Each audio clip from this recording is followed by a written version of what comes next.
அன்பது உறுப்பினர் மல்லவி. இந்த விமர்சனம் சரியானதா அப்படின்னு நீங்களே சொல்லுங்க. தமிழக வெற்றி கழகத்தினுடைய சட்டப்பேரவை செயல்பாடுகளை விமர்சிக்கும் வகையில திமுக ஜென்சி ஒரு நிகழ்ச்சியை நடத்தி இருக்காங்க. ஷோஃபா பேரவைகள் அப்படிங்கிற நிகழ்ச்சியில முதலமைச்சர் விஜய் போன்று கோட் அணிந்த ஒரு இளைஞர் அமர்ந்திருக்காரு.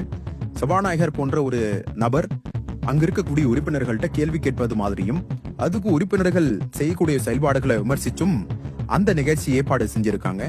அதுல தமிழக வெற்றி கழகத்தினுடைய எம்எல்ஏ பல்லவி தன்னுடைய கை குழந்தையோட சட்டப்பேரவைக்கு வந்ததை கேலி பண்ணியிருக்காங்க, கிண்டல் பண்ணியிருக்காங்க. அந்த காட்சிகள் இப்பொழுது பேசுபொருளாக்கி பலரிடமும் கண்டனத்தை பதிவு செஞ்சுட்டு வருது. தாய்மை அப்படிங்கிறது போற்றத்தக்கது.